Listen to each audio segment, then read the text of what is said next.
to the Safety Doc Podcast with author, radio host, and nationally recognized safety expert, Dr. David Perodin. Join us each week as we discuss the best and most bizarre practices in safety preparation and crisis response.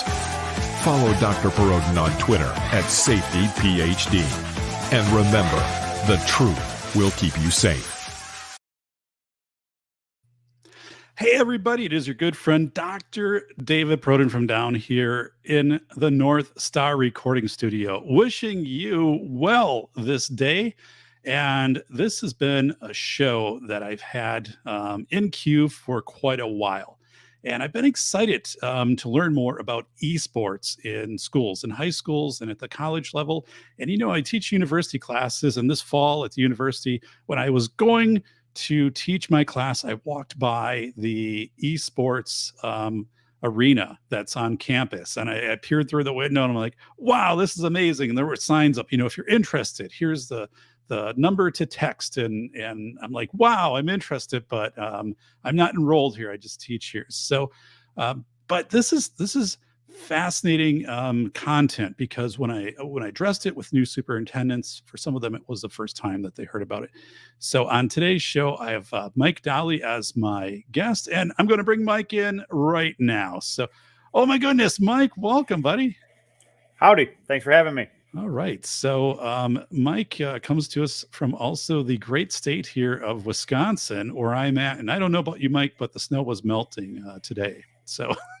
Yeah, unfortunate. I saw my dreams of ice fishing by Christmas go away pretty fast. Right. Yeah. So we have an ice fishing team here at our high school. We talk about esports team, but we have, at Portage High School, there is a competitive ice fishing team, and they go on the lake, which is in walking distance of my house here. So yeah, go Portage with that ice fishing team. So I think it's really awesome. When I was a kid, we didn't do that. So, So let me just read the first paragraph that I put together for the blog post that will go with this interview. So, record numbers of youth participate in esports, and it's not the trope of gamer kids isolated in their basements, chopping on chips, sipping sodas while gaming online with other kids.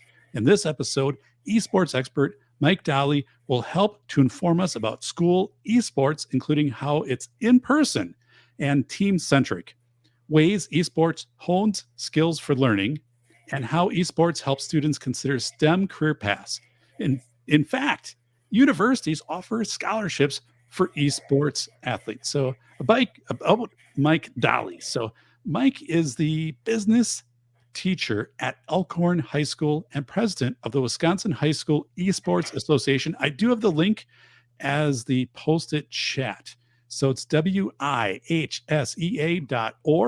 So you can find information if your school is considering starting an esports program. It's all there. Contact with how to go about that. So very useful site. I used it in my classes. Mike was a second-year teacher when he learned how far PC gaming had come since his younger gaming days, when a student gave a presentation on the League of Legends World Championship. Ever since that presentation, his interest in esports has grown exponentially. He started one of the first state associations that has since grown to 125, and that number changes daily. Schools around the state, serves as a member for the Milwaukee Esports Alliance, serves as a board member for the Interstate Scholastic Esports Alliance, and is constantly trying to push esports to the next level in the state of Wisconsin. Mike, did I miss anything? No, I don't think so. That sounds like I'm like a Game of Thrones character with all those titles and accolades that I got going. So I think you are, and you have a Corsair headset, right? Is that what's going on there? These are just cheap old Sades. They're like $30. They work just fine for me. All right. So Mike helped me pick out this HyperX headset, which is somewhat popular with gamers, and I tend to like it very, very much. So let's talk about first of all, we're going to talk about a few things specific to esports. So here's what we're going to do. We're going to go through Board of Education policy. What does that look like for esports? Is it an individual sport? Are kids at home, or are they together as a group? What are the most popular esports? Are esports accessible to students with disabilities? There's going to be some really interesting takes on this. Are esports um, how about 3D printing and esports like Thingiverse? If you go into Thingiverse and you're looking for controllers, a friend of mine uh, texted me, and he was in Germany participating in an esports event, and he said he was making custom controllers. He was uh, Dr. Phil Heinrich was sending me some photos. I'm going to include them in the blog post. Benefits of esports for students.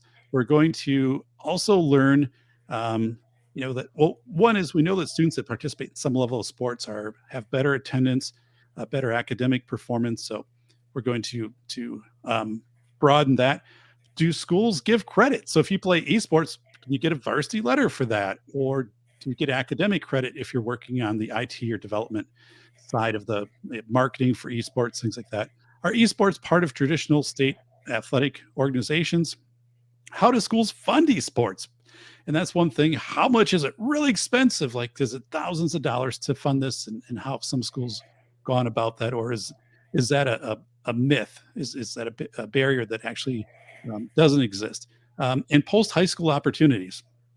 And then we're going to wrap up with, if you're a school board, right? Or if you're a principal, what should you know about this if a parent, shows up at a school board meeting and says, hey, the neighboring district is offering esports to students and we don't offer it.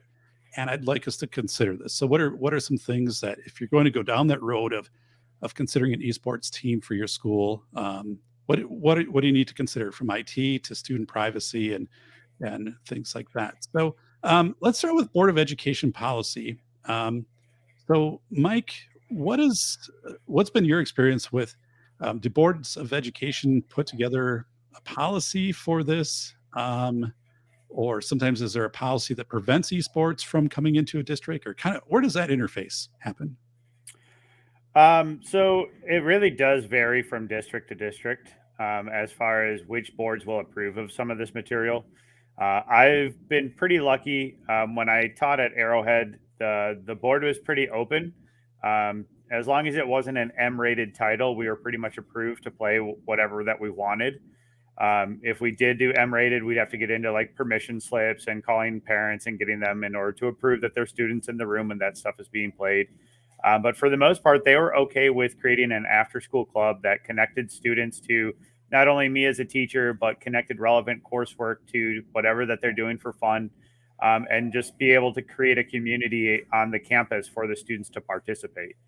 While I've been at Elkhorn for the last 3 years, the mentality has really just been like, there's college opportunities for these games, then yes, you may run them. And I've received no barriers for whatever title that we wanted.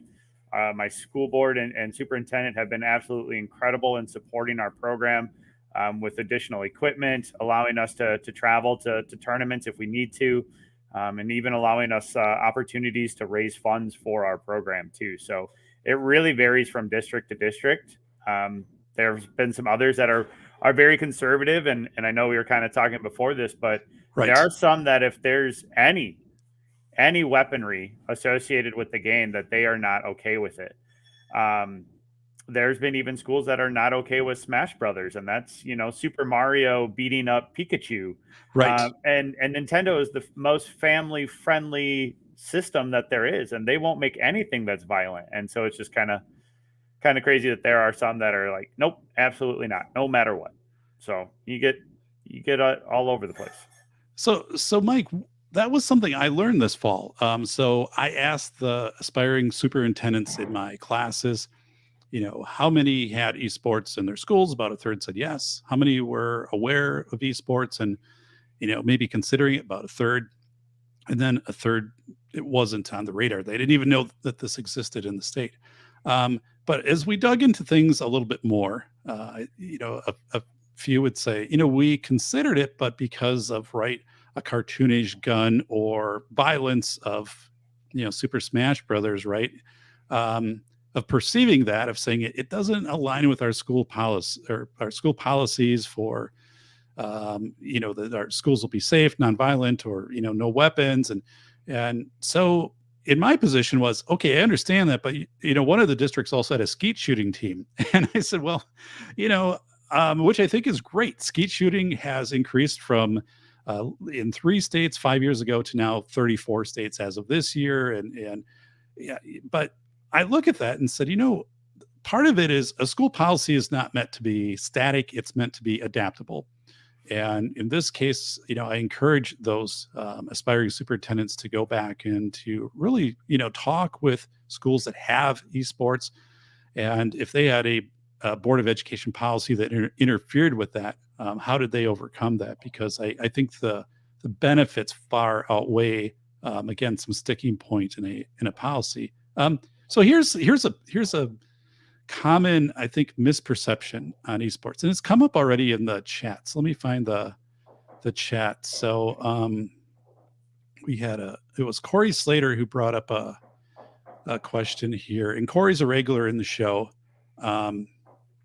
So well, as I try to find it, so Corey was asking, or he was commenting and saying, esports, kids playing video games, right? And that is the perception of it.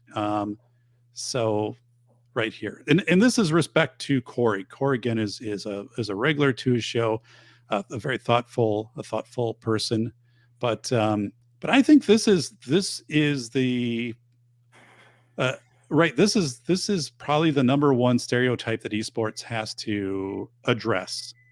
People will say, "Oh, they're kids playing video games, right? And they're downstairs in their basement, and they're all logged on network in their bag of chips and Mountain Dew, and they're playing." And it, as you were sharing with me, parents dropping off monitors, kids being in school all together, playing till 6 o'clock at night on a Friday. It's really far from that trope, right? Of how esports, I think, is portrayed or stereotypes. So how do you help schools when that is, you come up with that probably right away, right? People saying, oh my goodness. So I think it's been fascinating because, again, there have been so many different schools that have approached this problem from a different perspective. We have some that their students are required to go to the gym 2 to 3 times a week and do just general body lifts, to where they're doing like wall sits and like basic benches. Like they're not trying to do anything crazy, but they're still physically involved down in the gym. We have some that are doing yoga and stretching activities together. We have some that work through guided meditation in between games, even something as simple as being able to control your breathing during a stressful situation. Are all different strategies that we use in traditional athletics the same way that we do even in the classroom during stress management times. And esports is another way that we can go ahead and help them utilize those skills as well that we use in other areas too. We've even had some that they essentially have what they deem to be a team nutritionist, that instead of them going out and buying Mountain Dews and Doritos and whatever else they come back from the gas station with before our matches, they actually have somebody that they work with, like the culinary department, and they make like homemade granola bars, or they at least have fresh fruits and veggies available for them before they play their match, or some sort of healthy alternative in order to help keep their brain sharp during, and after their game. So I think there's a lot of different ways that these programs can say, like, yeah, while they may not be out running around and scraping their knees and getting in this like contact stuff, that doesn't mean that they can't be gaining valuable life skills to improve their mental and physical health.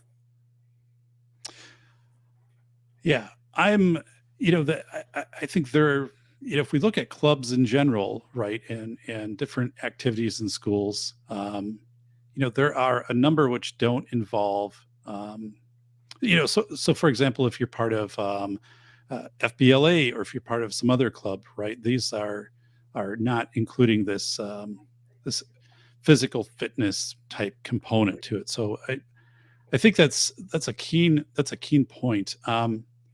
So am I accurate? Just so people, when they think about esports, I mentioned this to a few people and they said, oh, so they're like playing Madden 2021. And I'm like, I'm not sure that's what's happening. I'm not sure they're playing Madden 2021. Like, so if I'm accurate, it's Super Smash Brothers, Rocket League, Fortnite, Valorant, and League of Legends. And could you talk a little bit about like what those entail? Like what those games, what's the goal of those? Is it So the 6 titles that we run, Smash Brothers, it's a standard like fighting game to where there's platforms and stages, and each player gets 3 stocks or lives.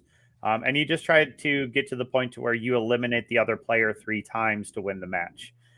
You can pick from like 91 different characters from a lot of different Nintendo titles that they've owned throughout the years. You can play as Donkey Kong, Bowser, Pikachu, Jigglypuff, Kirby, Samus. Like you pretty much name it, and you can probably pull it from an old Nintendo title. And it's a lot of like hand-eye coordination, knowing like how to put combos together and timing, and my students know all the intricate details of every single character to where like, oh, that's a 2 frame, so if you hit it at this right time, it automatically kills, or that's true, and it eliminates them no matter what, and like you can counter this, and like there's so much data that's behind all of this, and I have 5 players that can talk for hours on end just about understanding the analytics of the game. And then you have Smite and League of Legends, and they're both called MOBAs. That's massive online battle arenas, and that's where each team picks 5 players. In Smite, they're gods. They actually play off of the Roman, Japanese, Chinese, and Celtic gods and deities that are associated with that mythology. And you can actually control them in the game. And the object is essentially to destroy the enemy team base by using your skills and abilities, as well as like coordinating as a team and rotating around the map and taking neutral objectives and holding points and essentially just trying to gain an advantage until you ultimately win the game. Rocket League is super easy for everybody to understand, especially with the World Cup going on now. okay? It is 3v3 soccer Oh, okay. with cars that can fly in the air with jetpacks. Oh my goodness, That's the only twist. that is awesome. But that's the simplest game. It's usually the one that we encourage that most schools, especially at the middle school level, usually start with, because it's E for everyone. There's no questionable content unless you think soccer is questionable. Then you got Fortnite, which I think most of us are familiar with the when Fortnite took over all of our schools, and we were trying to figure out what to do with it, and most of us were trying to prevent it. But now it's being used in the classroom. There's actually a ton of curriculum that's been developed by Epic Games, using the Unreal Engine and Unity, the different game engines in order to build the games. And now you can get into tons of like Rube Goldberg machines and like builder creations to where like kids will build like models to scale of the Empire State Building and all these other crazy things like they do in Minecraft. Yes. It's just how are we able to now leverage this in a different sense? So as you mentioned Minecraft, when my daughters were in elementary school, they were each issued a Minecraft account through the school. And I remember, they would build, and my oldest daughter had a notepad, a 3-ring, binder, and inside she would put all these steps, and she would build these cities and these things, and it was amazing.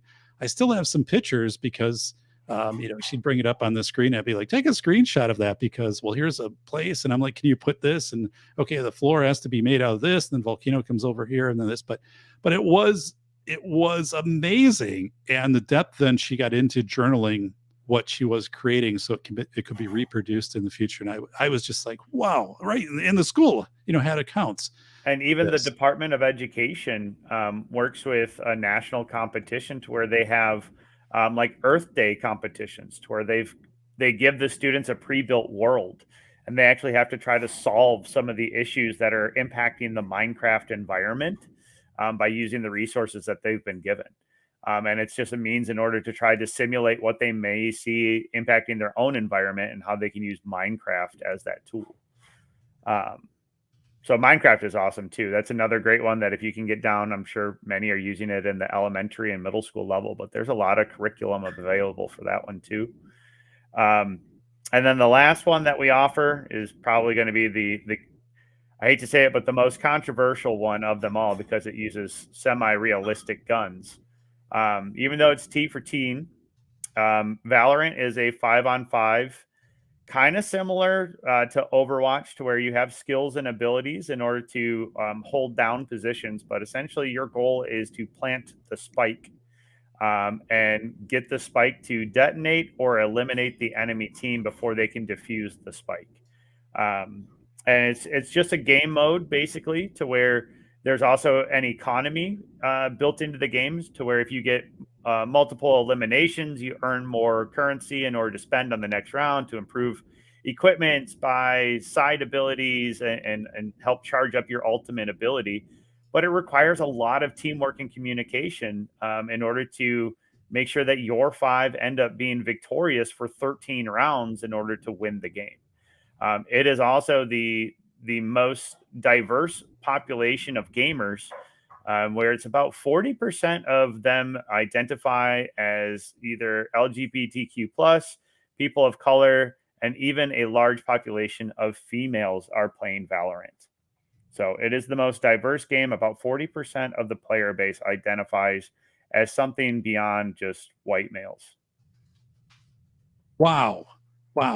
This is so. What I'm bringing up is from the Valorant website. So this is all. So this is what I'm showing is gameplay. Yep. Gameplay. Okay. All right. So and again, I think this will be the one that we have the most pushback on. Okay. But it will also mean that we just have to do more educating. This is the title that a majority of colleges have added for this year. An overwhelming majority are offering and putting Valorant as probably the number 2 title I think that they're looking to recruit for. Okay. So while we're on that topic, let's talk about and we'll come back to access to students with disabilities, but let's talk about this topic of colleges, right? Because I shared at the start, when I was at Viterbo University this fall, I'm walking, to my class, and I'm like, holy smokes, like here's this phenomenal, I can see it through the glass, like, the Esports center. And I don't think people are really aware of this, right? I mean, when I was showing the clips in my class of some of the colleges that are introducing esports arenas or contracting with space to have esports arenas, you sent me the picture of an arena where a competition was taking place, and I would say that sat like 8 or 10,000 people. So what does this look like now, not only high school, but at a collegiate level? Well, in the state of Wisconsin, we kind of operate a little bit different. But right now in the state, we have Marion, Edgewood, Lakeland, Carthage, drawing a blank. I think those are the big ones that have scholarships available. But I know every UW system has a club team at the very least. Not all of them are supported with dedicated facilities and faculty that oversee the program. It does restrict and limit the number of collegiate competitions that they can compete in. Okay.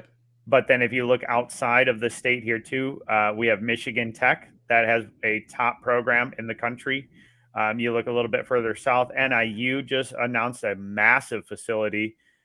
Illinois State announced a $5.6 million arena. Ohio State's got a multi-million-dollar arena. Michigan State, just announced their first collegiate director. They had over 650 applicants for this director position. Most of the GLIAC conference all has teams. They actually will be hosting their own conference esports finals for all of those schools in the GLIAC. So, I mean, it's there. It's what students are doing. And it's just starting to organize a little bit more here in the state of Wisconsin. But if you look around the country, I mean, you got Northwoods in Michigan is a top 5 program across multiple titles. Okay. Drury University is another top one. Robert Morris, formerly down in the downtown Chicago, was the first one to actually offer collegiate scholarships for League of Legends. So it's just growing exponentially, and there should be another.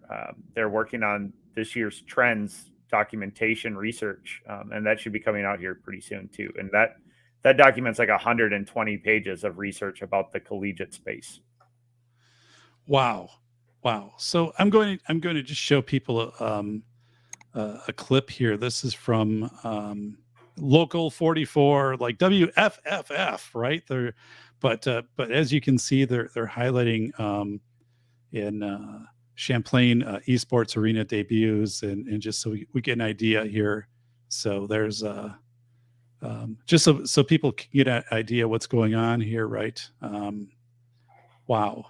So is what we have on screen pretty typical of what you see in colleges and in programs, like the type of seats and equipment? And so those are going to be, like, I would say, the backed programs. okay.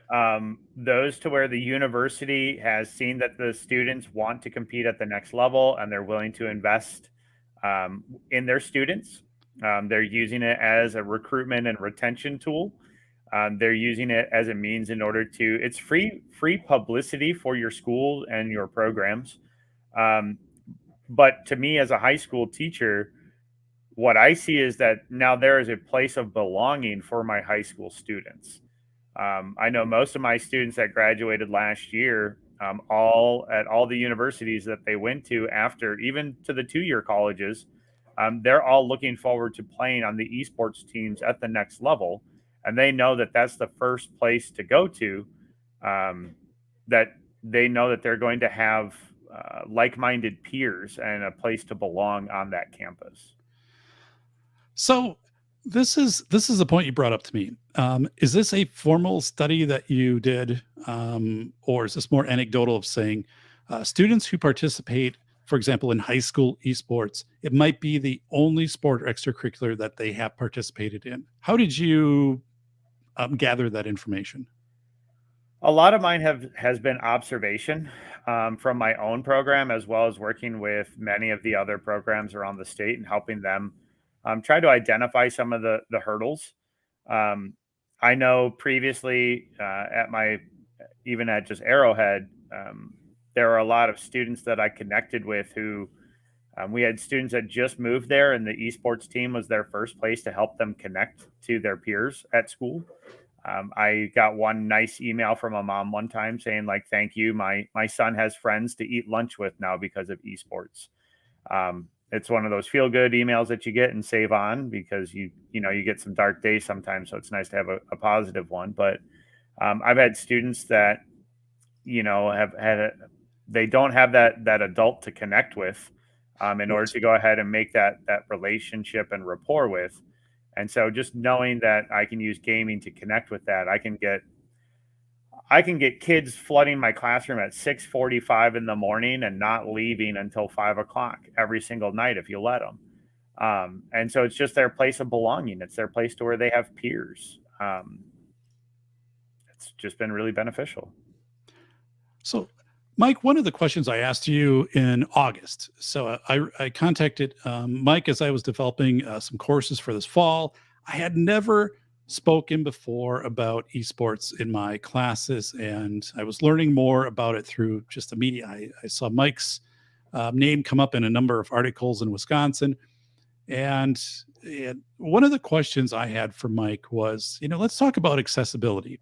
So if you are a student with a disability, how does that interface for esports work? And I believe you shared a story of a young man, I don't know if he was middle school or high school, who is a quadriplegic, but participates in esports and actually does very well in esports. Do you remember that story? Yeah. So his name was Griff, and he was wheelchair bound. He had limited mobility in his one hand, but he loves to game. And NHL was his game, and I'm a big hockey guy myself. So we had in our school store area, we had like a PlayStation or an Xbox hooked up, and the kids would sometimes go in and during their lunch and study hall, they would play a game of NHL or two. And he just always wanted to play, and he would always come in and he would talk the most smack out of anybody that I've ever seen. And I would go in, I would not eat my lunch one day here and there, and I would just go in and play NHL with him.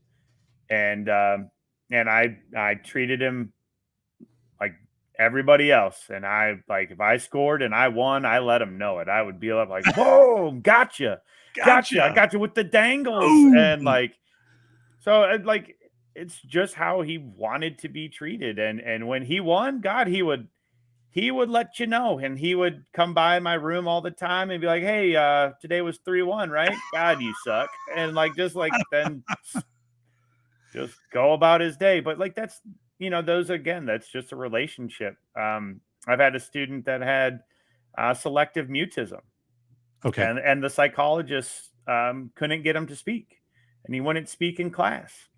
And he showed up to esports a couple of times. He showed up 2 Fridays in a row.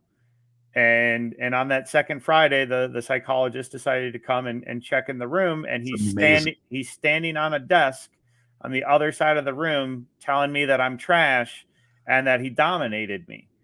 And they came in and they were just so flabbergasted. They're like, in 2 weeks, in 2 Fridays, you've got him to do this. I was like, I didn't do anything. He just kicked my butt at the game, and he's letting me know that he's better than me. Like that's all that this is. And it created that instant connection with him. And for 3 years, he was always in my room. And it allowed me to go ahead and leverage some of that too. That helped me create a relationship as far as attendance and with grades and all these other types of tertiary elements to it. But it was all because he beat me at a game. So That is amazing. And I remember my early days as a special education director when iPads were on the scene, and students, for example, with autism, the school district would provide iPads, and so the student was interacting with the iPad, and the district thought this was like a great thing.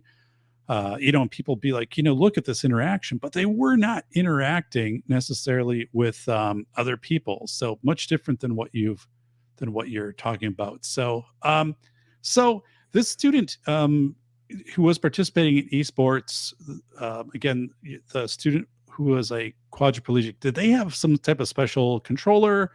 How did that work? he just made do. Okay. He just used the normal controller to the best of his ability. It wasn't up until recently that I learned that we actually have an emerging market. I know there's a couple here in Milwaukee area that are working on developing adaptive controllers. Microsoft has a really big initiative in order to help create some of these adaptive controllers to best suit the Yeah. needs of those students or just people in general. To where I've seen that they make certain mouthpieces. There's a player that I watch occasionally on TikTok who he plays Call of Duty, and he's really, really good, and he plays Apex, but he's really good, and he plays only using a mouthpiece, and the way that he like moves Yeah. it and up and down, and it moves his character, and he's able to do all of that through a mouthpiece, and he's a higher rank than I am in the games. That is, Uh, so when you had the mouthpiece, and that was manufactured by like someplace in Milwaukee, or you don't know where it was manufactured, or I would have to look it up. I'm drawing a blank off the top of my head, okay. but I know there's a handful of like, especially when you talk 3D printing, that they're able Yes. to create these modifications in order to best suit the needs of the player. Whether that's limited mobility, I've seen controllers that are used for feet, Okay. um, because they may not have mobility within their hands or functionality within their hands. And gamers want a game, and where there's a will, there's a way. And with 3D printing, we have a much easier way of making that happen. So I'm going to share a screen to Thingiverse, which I spent some time going through, and this isn't probably the best example, but so Thingiverse is, to my knowledge, right, is a place where people can share 3D printed, files, and then other people can adapt things, or someone could say, hey, like, I'm looking to do this with a controller, and maybe make it longer on the side so it can have dampening if a student with MS, or Parkinson's, well, probably wouldn't have Parkinson's, but some neurological is using it. And then other people jump in and say, okay, like boom, boom, boom, boom, boom, like here, try this. And what I think is fascinating with this, now this, there are many we could go through, and I spend a lot of time in class going through this, but as we go through this is something that can happen at the child's school, right? In their high school lab. So this is something actually the student themselves could work on, but as a group within that school, the 3D printing labs are very advanced in a lot of schools.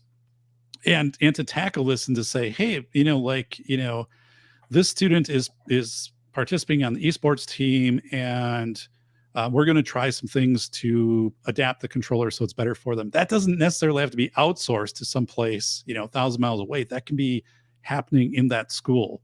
And I think that is phenomenal. One of my superintendents shared, yeah, we totally can do that in our district. Not only could we do it, like we would be on top of that in a heartbeat. There would be, a group of kids, and here'd be model 1, you'd be model 2, model 3. Well, let's check and kind of do the research. And that can be shared out through Thingiverse, and other people can benefit from it. So this is amazing. But as I stop there, let's talk about the skills. So I just talked about 3D printing skills, like networking, not just in your school, but across the world networking. We talk about skills. So I saw a video, and there's somebody, you probably know the name of this student. He is referred to as the next Al Michaels of esports. So I've watched him announce esports, and he's phenomenal, right? We have skills such as announcing, such as being able to do social media, doing the IT side of it, doing post-game analysis, doing strategy. And these are skills which are extremely marketable for students as they leave high school, right? But tell me about the skill sets that you've seen come about. Maybe some that we don't think about when we think of esports, because there are all these other components. It's not only the students playing the esports, but there's this circle around them of another layer that's participating, then another layer that's participating, maybe on the social media page of this, and then the announcers are there. And so tell me about that. So first, let's make sure that we do talk about the skills that they're getting while playing. Right. So being a member of the team, it requires you to, number one, time management, show up on time, hold each other accountable, working on team communication, working on how to overcome some of the adversity that they're playing in the game, and how that they're going to handle some of that stress and anxiety. And I think those are skills that in year one, just by developing an esports program, those are some of the skills that you're helping these students develop, especially when they're under a structured play type environment. You don't necessarily need to know the ins and outs of these games, but as educators in the room, or even parents, right, just understanding how to curtail behavior in order to make it more of a positive experience. Yes. Setting achievable goals, like goal setting metrics, and using some of those in order to show growth within the game itself. Those are extremely valuable skills for our students.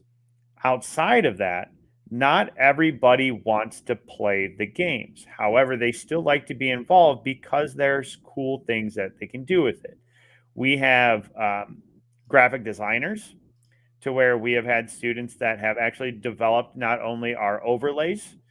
We have a designer for the state of Wisconsin she helps create all of our match of the week promos. She's developing our state championship t-shirts. She's creating the finishing place graphics for the players that have won and got second place and all of that. She's really, really vital in order to help everything run smoothly for our organization. I'm working on developing a team of broadcasters.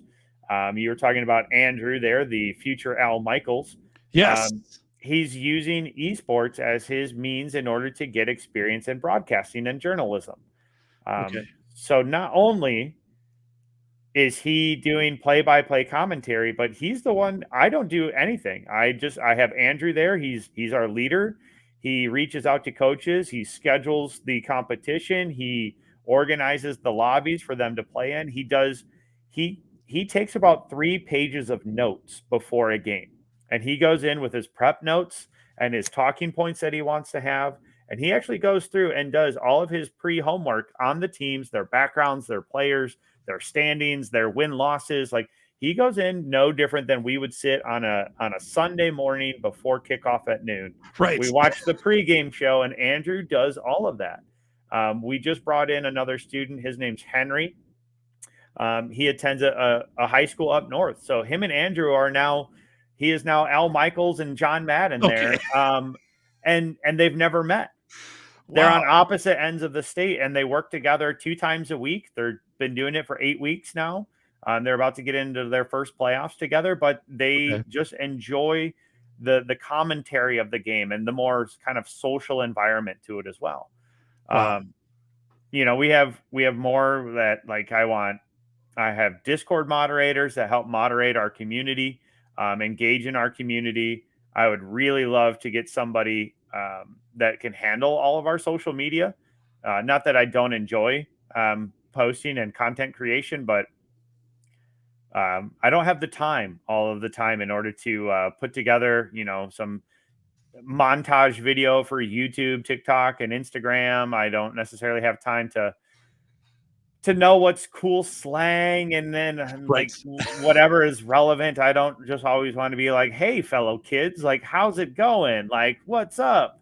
And just, I'm really good at the cringy dad-like material, at least so my students tell me.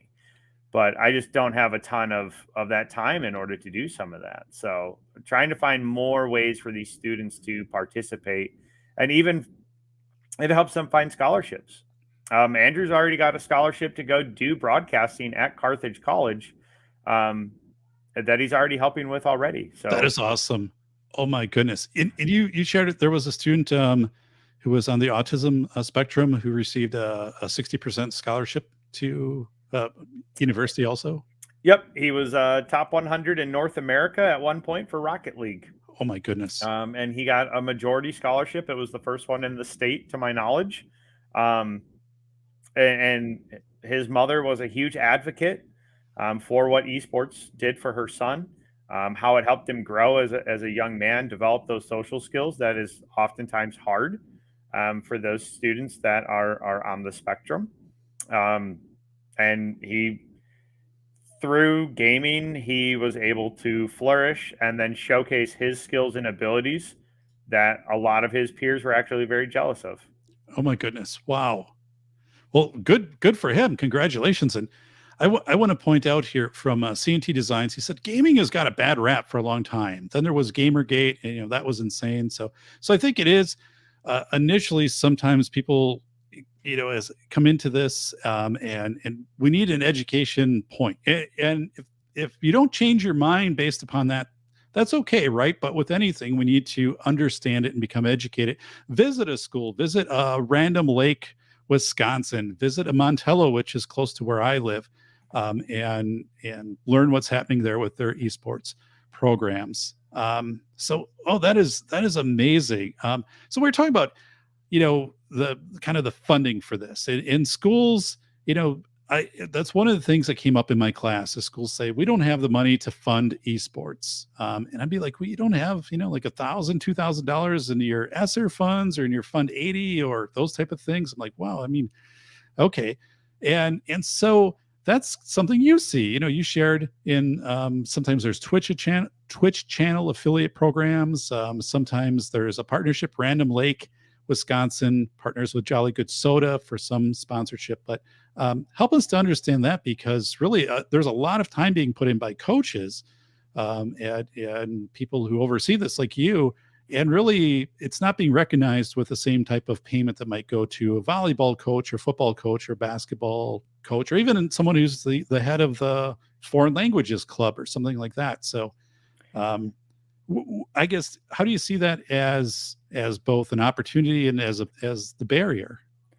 So I think one of the number one things is that if you are able to document your hours, And even if you reach out to any of us, like there's a coaches channel in our Discord server, to where people can ask these types of questions, like what is your compensation?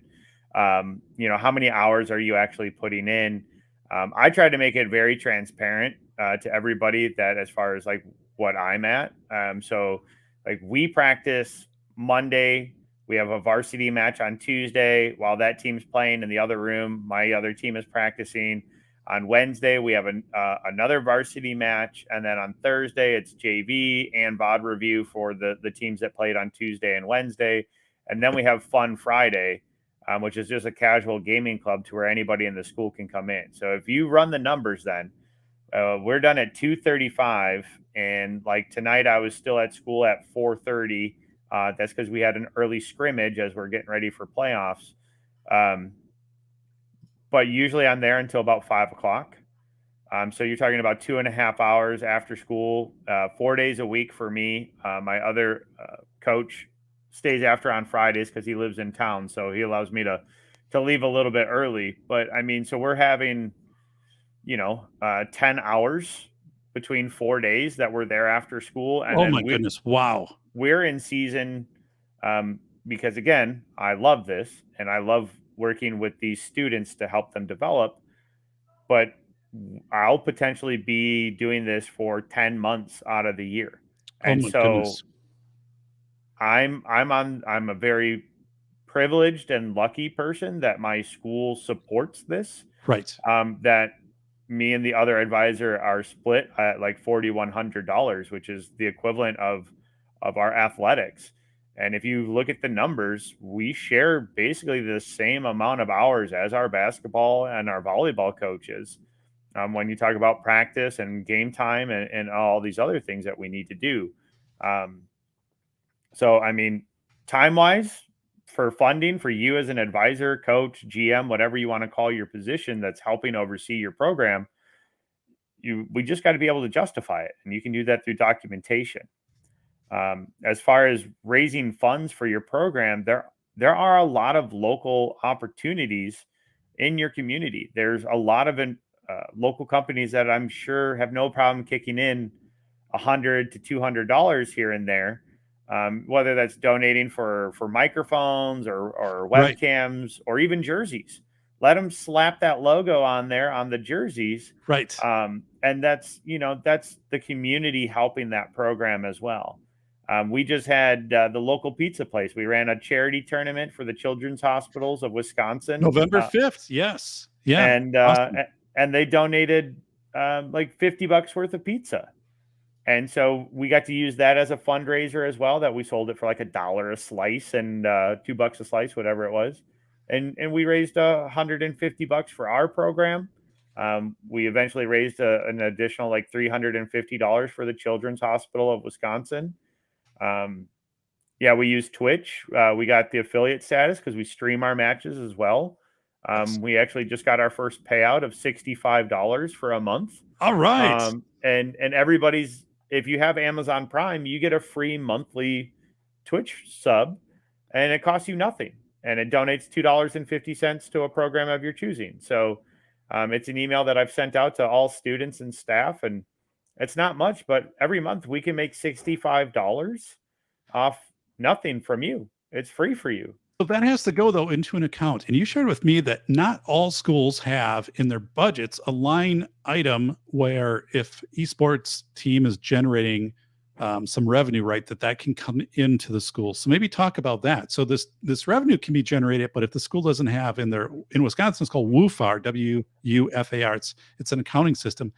It becomes a problem. So yeah. I just essentially asked our superintendent if we can create an account for us through whatever local bank that they're using for additional funding, similar to like some of our booster club money, to where it's still associated with us, but it's just a different account. And that's, to my knowledge, that's all that we got. Okay. You can run it through a PayPal account as well. Yes. Because it's coming tax free. That we did have to provide our EIN and that when we Right. filled out the documentation. So Right. it's all there. Just like I do for the state of Wisconsin, that, yeah, we filled out our EIN and all that payout materials there.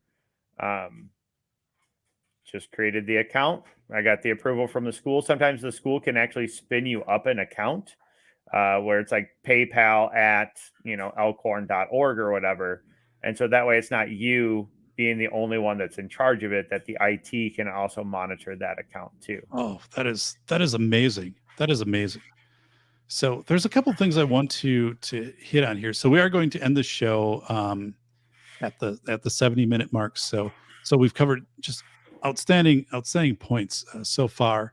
So just kind of a recap of where we're at. One is that this is growing across the country, not only in the middle school, high school level, but in post-secondary, and then it's clubs, which are developing at a recreation level for this.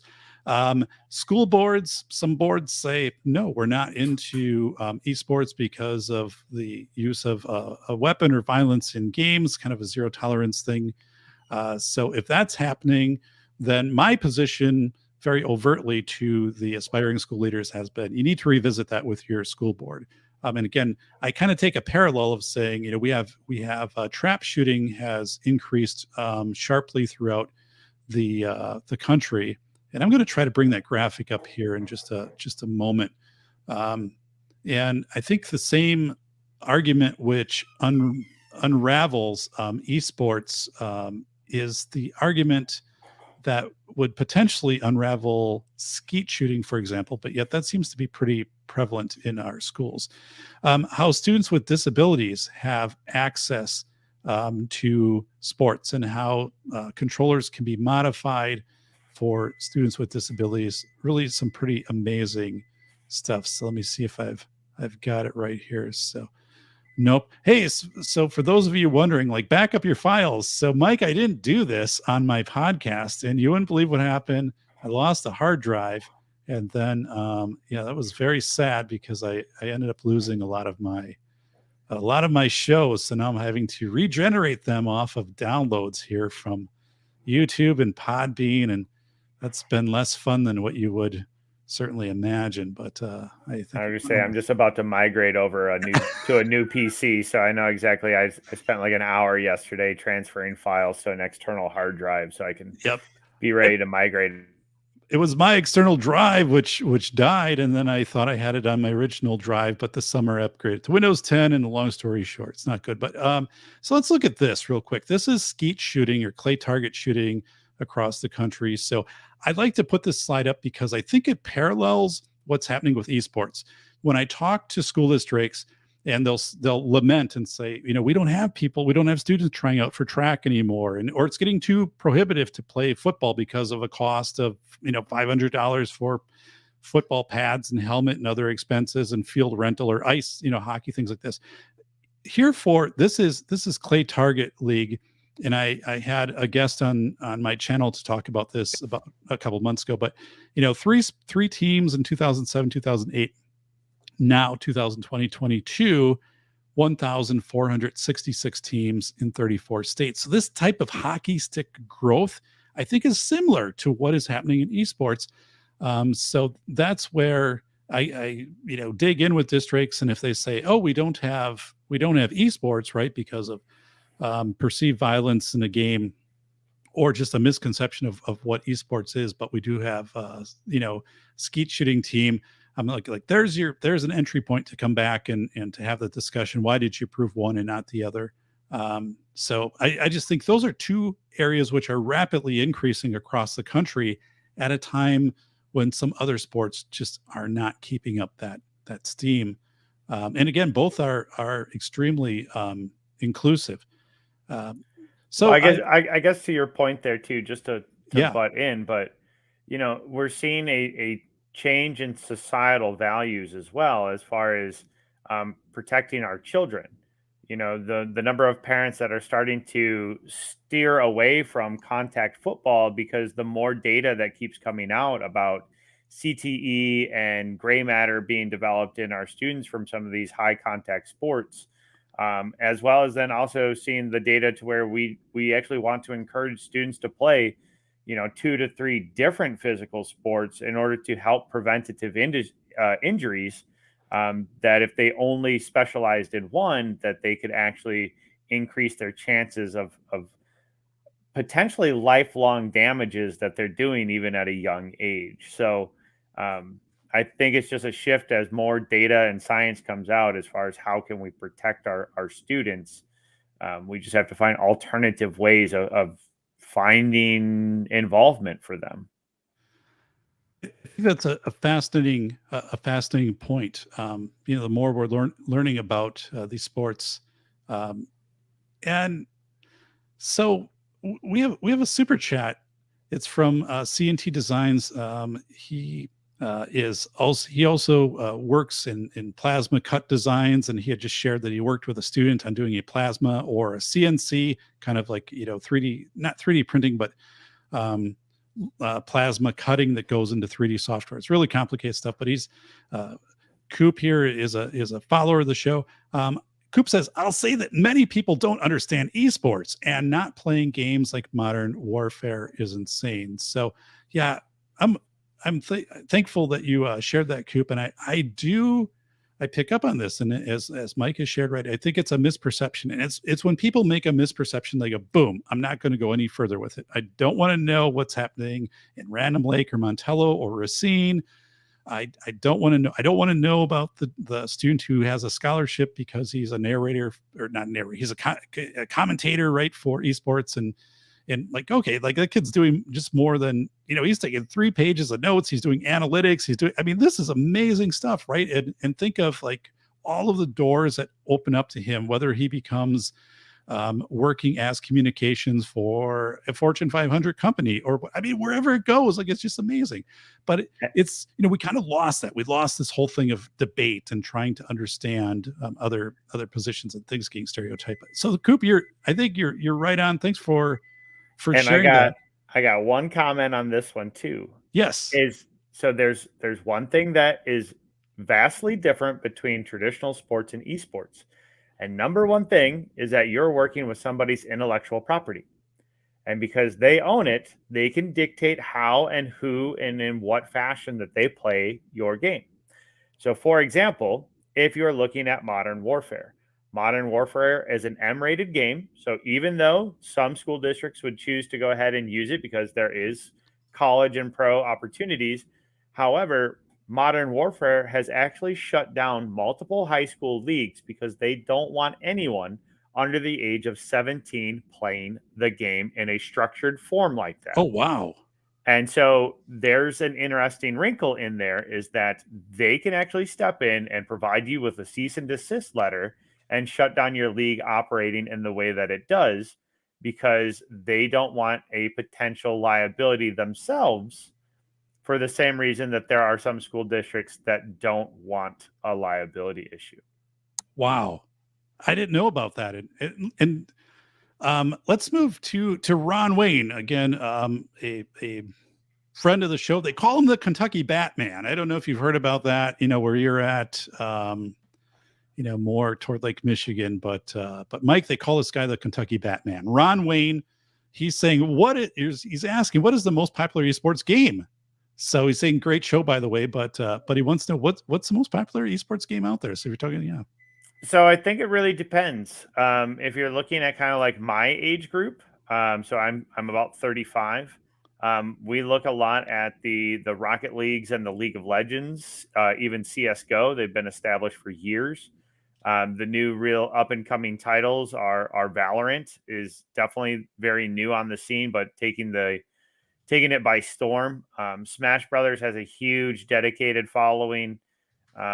It kind of depends on what game that you're interested in, and the type of genre that's being played. Like even Fortnite is still very, very large with like our middle school and early high school students. And then you could even break that even down further and ask like by console. Is it PC or is it Xbox? Is it PlayStation? Because each of them all have different demographics as far as popularity and titles go. It's a really crazy breakdown. Okay. So Smash Brothers, Valorant, like those would be some of the big ones that Yep. would be hearing out there. So, okay. So, wow. So with thank you so much, Ron Wayne. Man, that's a great question because, right? I mean, when people bring this up to me, or would have brought this up to me before I talked to Mike, I'd be like, Madden, I don't know, like MLB soccer or MLB, Major League Baseball, or something that would be. I didn't know. I just didn't know. So that is amazing. Let's hear a good friend, Mike McClune, who's, as we talk about, engineering too. This is Mike is into that. I mean, this is his area of engineering and customizing things out. Interesting topic. I'll have to watch that. Oh, so just a shout out here, just an appreciation to this show. So Mike, thanks so much. But yeah, Mike is one of the people making what we're talking about possible through the ingenuity of engineering to customize things out. So that is really awesome. And I talked earlier about Phil Heinrich. So we have Phil here. Phil's in Germany right now as he's commenting, and Phil was the one that sent me the pictures from the esports competition. I think in Denmark, Phil, is where you're at. The esports commentators I know are so deep into technology, crazy to ditch this as child's play or siphon for losers. So he's just, yeah. So I think this is amazing. So yeah, thank you so much, Phil, for sharing that. So I have a couple of questions here. So, first of all, I shared that I was an administrator at the Wisconsin School for the Blind through in the late 2000s, and I was surprised because students who are visually impaired, who had lost all or some vision, were very into video games, and that would be something that people probably wouldn't think. There wasn't a gaming league at that time, but they're very into that. And so, this whole thing of inclusion and where you're able to bring students in. I also wanted to share some very good news here on the front for everybody. I still participate in the fantasy football league at the Wisconsin School for the Blind, and my team, the Meteorics, are 7-3. They will be 8-3 after this weekend. So I'm just sharing it's a close-knit group here, and the Meteorics will continue to be. We won the league last year. It's a tough league down there with 40 Broncos, 65, and Kane Attacks and Mojo is an awesome teacher. But yeah, so the Meteorics are going to improve to 8-3. So just an update was coming across the banner here. Tell us about what people can find here, though. This is the Wisconsin High School esports website. So, if you're directing people to this site, Mike, what should they be able to find? So number one, if you're interested in learning more, definitely top right of how to start a program. So if you go up onto that,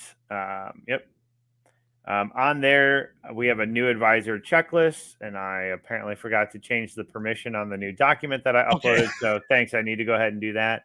But where it shows that document should actually be an entire guide to anybody that's looking, at least in the state of Wisconsin, that if they want to participate.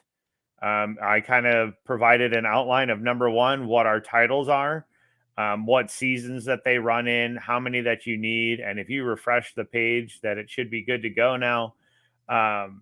But even if you scroll down to the later parts of it, we have all of the IT material as well, as far as PC requirements, website whitelisting, port forwarding, and any other documentation that you may need. So this is usually the first step that I give to a teacher or admin that's coming to me, is like, this is kind of your basic guide. Okay. To what needs to get going. We had a graduate student create that presentation that you see there to the right. That's essentially just like how to coach this. I'm constantly working on some of this material too, in order to update some of this. But it's just kind of the first steps. He created this for a graduate school program. This is well done. Yeah. Yeah. And so he just kind of went through, is looking at all the needs, oh my goodness, ways that you can get involved, with different strategies that you can do, where to find some of the games, so on and so forth. So it's, it was quite a comprehensive list. And even then too, if you go back to the website, if you go up on the top right there to resources, here's just kind of a guide of everything. So we have our rules and regulations. I have some coaches' resources there, which puts it into a little bit more of a visual form. If you keep scrolling down, we have everything of like how to set up lobbies, how to start streaming, how to use Discord. I have another one that I still need to upload, and it's like coaching esports, coaching the player versus coaching the game, and what does that look like? Ways of connecting it to curriculum resources. Like I try to make it to where everything is out there and available to anyone. I don't really, I'm not specific to the state of Wisconsin. I'm really just here in order to help create this opportunity for more students. Because I think that's the most valuable component of all of this is just creating value to them. So you mentioned curriculum, and I want to touch on this before we wrap the show up. The Wisconsin Department of Public Instruction, I believe you shared, is considering developing a curriculum for esports. Can you tell us what you know about that? So I know that it's starting to pop up. There are 96 colleges that actually have an esports major. Right, including UW. Well, UW Parkside has an introductory class here in Wisconsin, first one this fall. So awesome. Yep, they're starting to come up with some technical certificates that are in order to try to help better understand the ecosystem, the local infrastructure, and how people may want to get into this industry as it continues to boom. I'm not so much for like a 4-year degree specializing in it. I really think it's valuable to use what we're already doing in the classroom and just show how those skills are transferable. So like if you take a sports and entertainment marketing class, it's no different. It just applies to esports. It's just video games and it's not traditional sports. Video production, broadcasting, journalism, blogging, graphic design, web design, like all of it is stuff that we already do in the classroom. We're just using esports as the medium to demonstrate our mastery of the content that we learned in the class. Wow, that is amazing. As we ask the final question here, so you said, as we prep for the show, there's some controversy right now in the esports community. And can you shed some light on what's happening with that? So in this space, it is still very new. There are a lot of players in the game that are trying to capitalize off of it and make money. And I don't fault them for wanting to do that, but understanding when you're getting into the scholastic space that there are requirements and restrictions that go into place when you're working with minors. So doing our due diligence as teachers, IT, superintendents, we need to know who potential board members are, what data is being collected, who has access to that data, how's it being used, what kind of business dealings are being made, like are there, excuse me, we've had some companies that we know that are even backed in other states to where some of their funding came from legal marijuana in their state. Oh my goodness. Okay. Yeah. And so like if you don't do a little bit of your digging, like you're not going to know that about that company. That company's just going to say like, hey, we have this turnkey solution and it sounds great on paper, but what else is there? Like we just have to do our diligence in order to make sure that the platform is safe, not only for our students, but their data in order for us to maintain compliance. Even some of these titles, talk to your district, read the actual terms of service agreements, as fun as that sounds. Right. But right. we have some districts that say, we do not allow any digital signals coming from Singapore. Okay. And we found that there was one of the games that it would, through the current browser that it was in, or the launcher that it was coming from, it was sending messages to Singapore. Okay. And the school said, you cannot play that game anymore. We have a zero tolerance policy for any digital traffic coming from Singapore. That is amazing. And so to your question or statement earlier about how that number changes, those are things that arise during the school year that we're like, oh, I didn't know that was a problem. And they're like, yeah, it's a problem.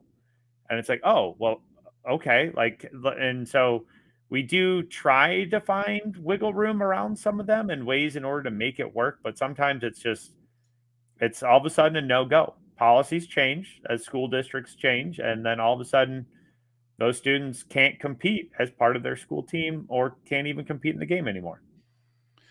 Wow. And I would assume that would be extremely disheartening. I mean, to have that happen, to suddenly, be the whole thing with Singapore. That's interesting because I'm trying to figure out like what other content for a school comes from Singapore, bounces off of a server or something that they might be using, for anything, right? It seems pretty that seems it seems unusual, right? When I am hearing that. Um, so I'm posting the link right here, and it's also in our posted chat. But let me do this. Wisconsin a school Esports. Here's the official website. And again, on that website, Mike went through some of that with us, how you can obtain information specific to esports. Not only Wisconsin, right? This is across the country. If you are a parent and you're interested in having your school district learn more about esports, I can tell you in Wisconsin, my experience has been very positive with this.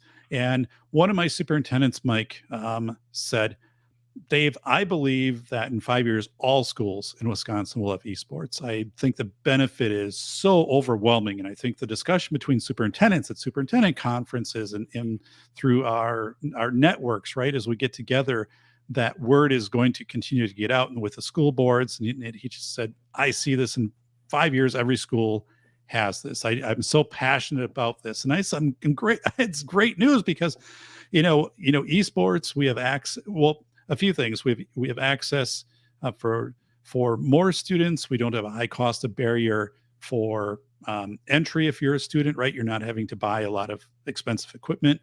It can be a mixed gender sport. It also has high accessibility for students with disabilities. So many things. And when I talk about as schools produce their Title IX reports, their non-discrimination reports, I said, esports is your friend in these arenas, plus just being great for kids. We know, in closing here, the Centers for Disease Control, the CDC does studies on school connectedness. And if you are involved in one extracurricular activity, it correlates to higher academic performance, greater attendance, and fewer discipline events. So esports is incredible. It's important. And I think it's this education part. And again, Mike, you were terrific with helping me. I put together a document after I interviewed Mike, and I said, would you look this over? And he did. And it was good to go. I got it out to my aspiring school leaders this fall. And they were like, there's nothing like this out there. The things that we talked about today, like it's not talked about at their state conferences. No one is addressing this. And I said, so I'm glad I can make 25 people aware of it. 25 people can make another 25 people. And pretty soon it goes around. And I'm encouraging one of my superintendents where they do have esports. And I said, you need to present at a state level, knock on everybody's door and say, we want to do a breakout on how this has benefited our students who's participating, how we address this to the board, questions from the community, and boom, and go for it. And I know you're doing massive amount of advocacy for this, Mike. So I am so thankful for you. I'm thankful for the time that you gave us tonight. Anything you want to say in closing? I'm always willing in order to have this conversation. So never be afraid to reach out to me. And if you have questions, that's what I'm here for. So thanks for having me tonight. Good. Well, Mike, again, thank you so much for being a guest on the show. Thank you for I'm going through here for Coop and for Ron, Wayne, for Mike, for the super chats and just the terrific questions we had from everybody in here, from Uke, Mrs. Wayne Bolo. In 5 minutes, spam bot fodder. Oh my goodness, thank you so much. I am going to, come back with a follow-up show in about 5 or 10 minutes. But I'm going to take us out of this one. And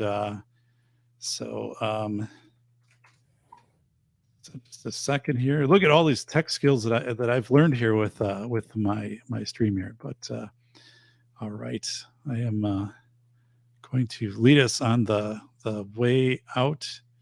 So you're like, okay, Doc. I'm like, I'm working on it. I'm almost there. Okay, here we go. All right, thanks everybody.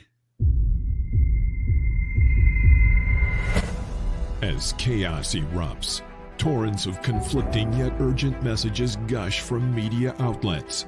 What is the magnitude of the incident, and what should people do to protect themselves? Dr. David P. Perodin teaches you how to prevent mental burnout by observing indicators and building a robust member check network. Reporter James David Dixon of the Detroit News proclaims, the velocity of information will empower its readers. Drawing on current events, history, interviews, and scholarship, the velocity of information is an education in the way people react and adapt to change in this fast-spinning world. Never has it been more important to sift facts and stories for truth and meaning. There are teachable moments on every page. Buy The Velocity of Information, Human Thinking During Chaotic Times. Available from your favorite bookstore or online retailer.